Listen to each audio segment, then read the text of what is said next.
I'll be getting each of you, the new version is coming. And it's also up on, in your inbox. You're gonna move DMV enforcement officers into this new? No. Oh. You're looking at an old copy No, I'm apparently. looking the one that I just got. That's the one that came from the, That's as introduced. oh, yeah, sorry, here, let's see, we have here. No. You got the old What are one you to doing scan? to us?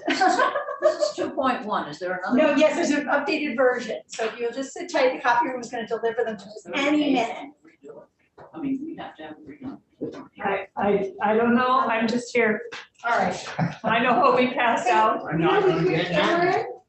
Cameron, I could share my screen, or Emma could share her screen and walk you through the language while we wait for the copies. Are you gonna walk through the whole bill? No, Or the no. sections that you're interested in. Well, Money. first of all, I guess we're getting it because it would change the salary from a commissioner to a secretary. I don't know if they're within the Department of Public Safety, whether there would be departments created so that you've got. Yes, I will. Yeah, do you want to start or what? Yes, so is that gonna change from the original, from this bill here, from 2.1, those sections, are they subject to change? I don't think so, Okay. but I don't know, because I don't remember which, let's see, Senator White, yeah. at the end of the committee's discussion, you recall there was the timing of a report requirement. Oh, yeah. But whether it was once every 2 years thereafter or annually for the 2 years thereafter, that's the only change between 2.1 and 3.1. Oh, well then. All right. Good. Thanks, Amber. Thank you, you saved about 100 trees. Okay, so, we are. We are live. We are live, all right, so I'm sure people have had a wonderful time listening to us, trying to get organized here. So we're gonna work off draft number 2.1, which, it's not the final, but it is, except for that one change that Ledge Council has just pointed out, is what has come out of your committee. So Yes. Senator White, if you could walk us through, and I believe the reason that we have it is that salary differential that gets created because of the positions and having a secretary level and Yes. I don't know, department heads as well. Yes. So if you want to just give us a run through Okay. quickly, because we don't need to go through every section. No, I'll give you a high level kind of overview of this, that I actually have been working on this bill for a long time, starting with when Keith Flynn was the commissioner under Governor Shumlin. Have been working on this issue. And have met a number of times with the governor around this before we actually introduced it, and he was supportive, so I went forward. And I think that it is time. One of the problems with the Department of Public Safety, and some may not agree with this, is that it is so intertwined with the Vermont State Police that there's almost no differentiation between the department and the state police. So when you think of the Department of Public Safety, you think of Med Birmingham and the state police. And so what this does is creates an agency that has a department of law enforcement, but it also has a department of fire safety and emergency management. So rather than what some people thought that it was creating a super police agency, it actually elevates fire safety and emergency management to the same level as the law enforcement. And then within that, it creates some, I think, really efficiencies by creating an Office of Support Services, so that all things like grant management and finances and help with budget and that kind of stuff will be done centrally instead of each department or each division of the agency having to do their own. So it'll provide those support services. My guess is that the reason that what it does in terms of money, I think, is only around salaries. And currently we have a commissioner and a deputy commissioner, and then we have the kind of division heads. This would create a secretary deputy secretary, and 2 commissioners. So it does add to the budget. I am hopeful, I don't know if the governor put it in his budget or not, since he supported the concept in the bill. But that's, as far as I can tell, the really only monetary impact of this. But I think that, and it won't show up right away, but I think in the relatively short term, you will see some other savings because of efficiencies by having the Office of Support Services. It also creates an Office of Community Empowerment, and I don't even remember the title anymore. We argued about it so much, but to work with communities. Community collaboration and empowerment. Okay. Here's that. It's on page 10. And what it does is it's the Creation of entire agency. This office would be working with the entire agency around how to better serve communities through all the sections of the agency, like law enforcement, fire safety, emergency management, everything. So it isn't just law enforcement, which I think a lot of people thought that it was just law enforcement community engagement, but it's not, it's the whole agency. And then it does a study to put, to see whether DMV, Fish and Wildlife, and the other law enforcement agencies or officers of that are employed by the state should be part of that agency. And why wouldn't they be? Well, that's been a battleground for years. It's been a battle for a long time, and the way I look at it is that it would be very much like the Attorney General's office.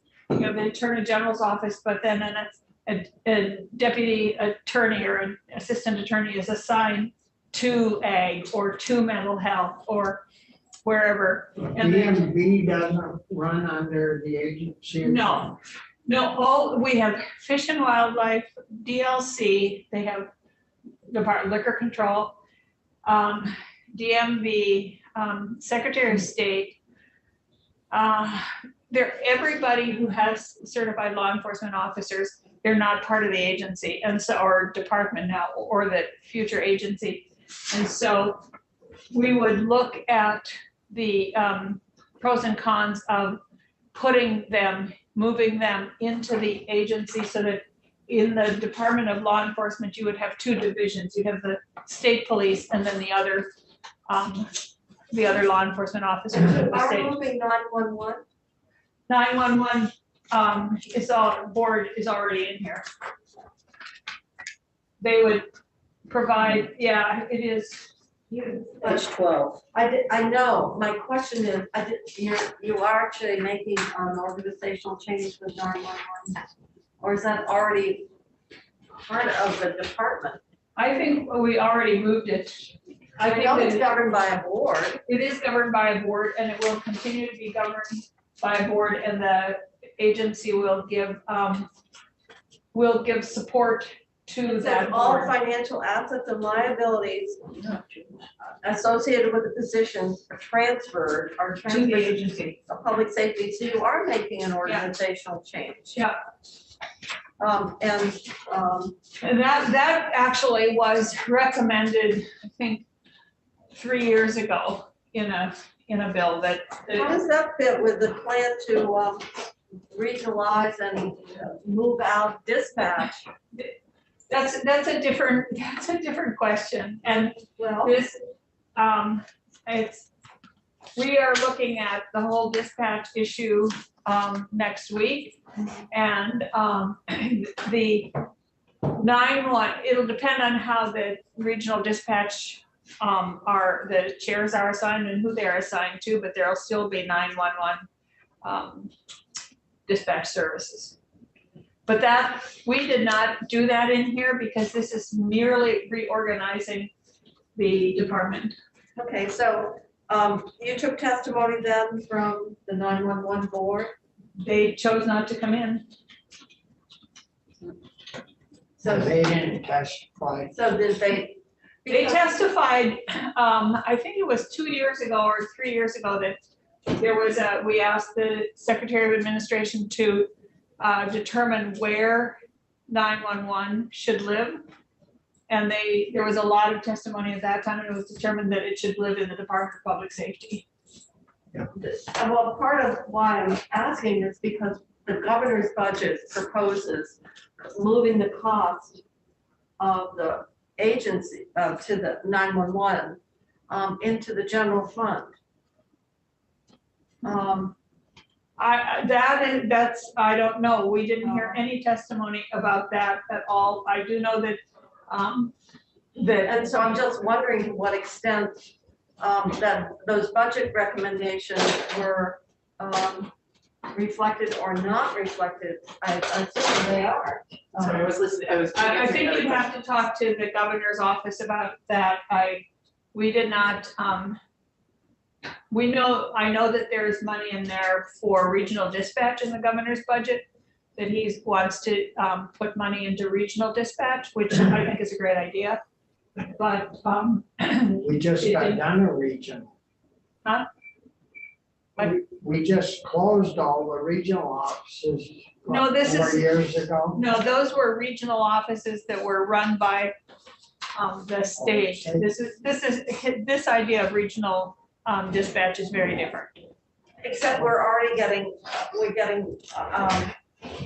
communications from the lady, we're getting from the EMT community. They're really concerned that there's not, as part of that plan to create the center, there's nothing that deals with the recommendation of how, once it's created, how it's gonna be funded.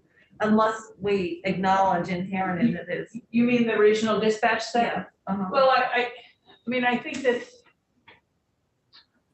I don't know where you are with that, but we're taking testimony on the whole idea. I've been working with Sheriff Anderson and with Chief Pete here. They have a regional dispatch center here, and we've been working pretty closely with them about how it could work. And so we're taking more testimony on Well, that. that's a different, Right. Right. that's separate from this bill. Right. I'm just, okay. Yeah, it is separate from this bill. This solves none of the issues that anybody might have with law enforcement or fire safety or emergency management. This really is a reorganizational bill. I mean, a restructuring. That's what it is.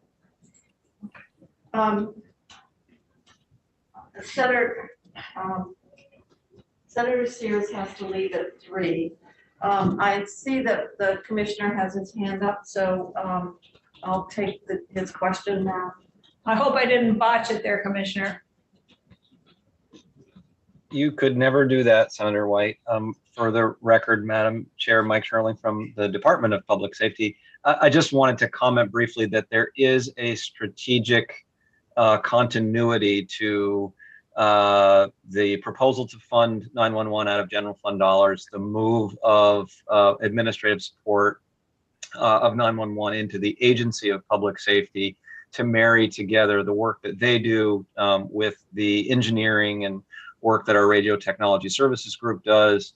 And there is a congruity as well with, although you may not see it at face value, with the proposal to move to regional communications. And I'm happy to go into more depth on those, but I don't want to take up committee's time at this stage about them if it's not the right timing.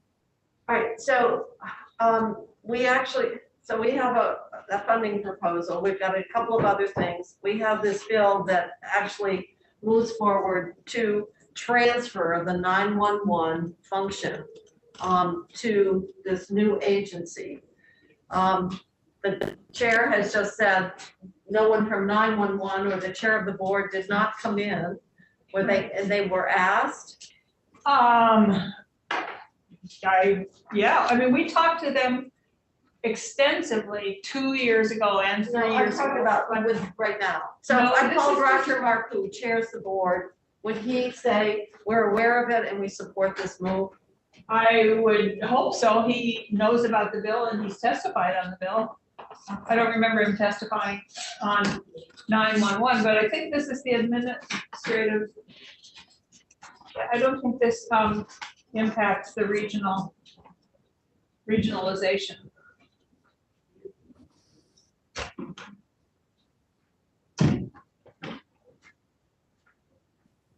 We did, I will just say, Madam Chair, sorry, we've had extensive conversations over the last 2 years with both the director at 911 and board members. So they are well aware of the agency bill, the proposal, and the nuances here. But I won't speak for them in terms of characterizing their level of support.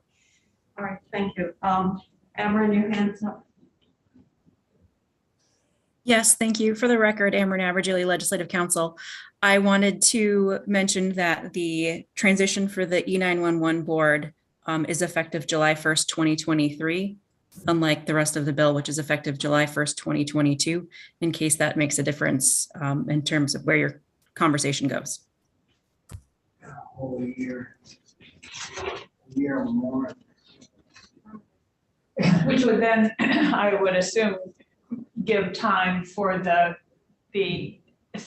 structure, setting up the regional and making sure that all works together, the regional dispatch centers. I wish we could privatize that. Well, I mean, let's talk about that a little bit, because there's privatizing and there's privatizing. So let's talk about that, but not today. why not? Well, because Because it isn't being part of taken this up by the bill. Policy committees, it has to do with the creation of regional dispatch. And I think Senator Sears was going to talk to you, Yeah, Senator White, about getting into further detail about the, the proposal. Yep. I mean, every year we have that same No, discussion. you'll see, I think this new structure is gonna be really good, and you'll like it. I know you will. I'm telling you, you Where's will. Commissioner, you're still on there? But this isn't related to this bill, so if you're Dispatch and 911. if you're no, done with me, I need to go back to my committee. I don't, okay, all right, thank you. but No, that's a larger, that gets into a budget proposal, and it really gets into, because Senator Sears is on the committee and this is his area. yeah, We chatted, and he was going to talk to you about how you would work together to really understand the proposal. yeah, And because we are obviously getting some opposition, or maybe it's not understanding it, but in terms of how that proposal would work and how the system would be funded on an ongoing basis. I think a lot of it is not understanding, and that it hasn't been fully developed yet and flushed out. And once as the money and policy committees work together to flush that out, I think you'll find that it's gonna be a good system. I move a report favorably on the bill that creates the agency. But now I've lost the bill number because you've got a 5 point something. 155. 155. 155. There is no draft number. It says passed out of this, out of the, thought there was. well, There's one amendment No. to it. no, That's a strike off. no, don't, just pass the bill, just pass S-155 as we pass it out. If you pass this draft, there is an amendment, but there is a new draft that has the amendment in there. So you That's just, what I was telling him, that this draft. I move that we support. All that we- right, so we're 3.1. Senator Sears has made a motion to move the bill number S-155, which will be a version 3.1, which changes that one date that Aaron talked about, favorably. So we're making no amendments, nothing. We're just moving the bill as amended by GovOps favorably. yes. I did. Can I have a second? All right, second. Senator Baruch. Senator Ballard. Senator Baruch, yes. Senator Nittman. Yes. Senator Sears. Yes. Senator Starr. Yes. Senator Weston. Yes. Senator Kitchen. Thank you. And Senator They're Sears, not doing anything. Senator as Sears, you're passing that bill out, Senator Sears, who would be the reporter? Yes, I will. I All right. am. I'm willing to be, I'll give you glove off. So you don't have one on that. Okay, thank you very much. We don't want to let it in there. Thank you. There would be no more staples. Senator Sears, I'm gonna send you an email to reply all before you leave. You are gonna be happy with your. well, I'm not going, I mean, I can probably confirm the doctor's office if I don't get it in the next 3 seconds. Perfect. I just sent it your way. You should be all set. Oh, boy, you are efficient. And, you're still live. If you're gonna carry on. I'm just wondering what other bills we have referred to us at this point. Are there any that we can move up quickly? What is S90? Do we have that one now? See, this is what is currently in our room right now. Not yet. Not yet, and we're taking that up Thursday. That's 195. Paper's up. All right, and we don't have any other testimony that we have scheduled for today. Correct. All right, wow, we moved right along, didn't we? All right, then, I guess we've gone through everything that was scheduled, so I'm going to adjourn the committee. It's 3. I know that people have wanted to have more time to follow up and talk sometimes through areas of the budget or get more information. So we have a little bit of time today to do that, and I'm going to go off live, please. Okay. I'm gonna adjourn